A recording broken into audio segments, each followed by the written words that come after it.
ባለሀብት ሳይሆን እማላውቀው ባለ ሽጉጥ ነው የገጠመኝ።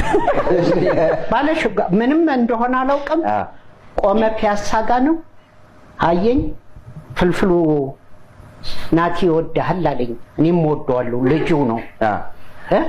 እቤት እንሂድ አንዴ ብትታይ ሲለኝ አይ ስራ እየሄድኩ ነው። ስራ ስንት ነው የምታገኘው? ቆይቷል ጊዜው። ዝም ብዬ 5000 ብር አልኩት። ያኔ 5000 ብዙ ነው። እና ግባ አላለኝ። ከዛ ቤት በኩል ገባህ አለኝ።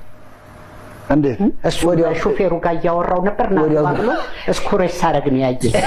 ቤቱ ጋር ለለ ምን አላው ቤቱ ጋር ገባህ አለኝ። እና ገብቻለሁ። ይዞኝ ሄደ ቤቱ። እሺ ሄደ። ቤቱ ፕላስ ዋን ነው።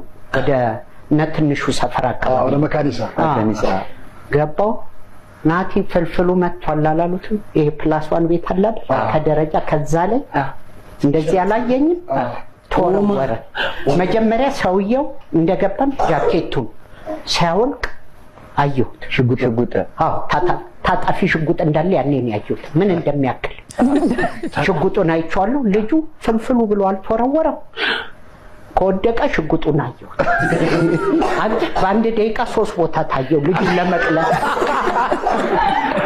ምንም አልሆነም ግን ቀለምኩት። አገጬ ተላጠ። ምንም አልሆንኩም። ቀለብኩት። እዛው አጫውቶ እመጣለሁ ብሎ ሄደ።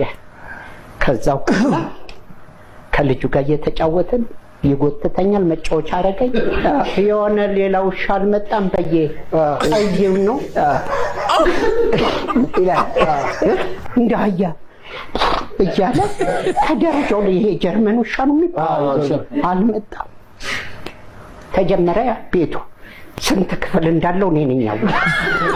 እያሯሯጠ ስንት ክፍል እንዳለው አወቅሁት። ልጁ ጨዋታ መሰለው።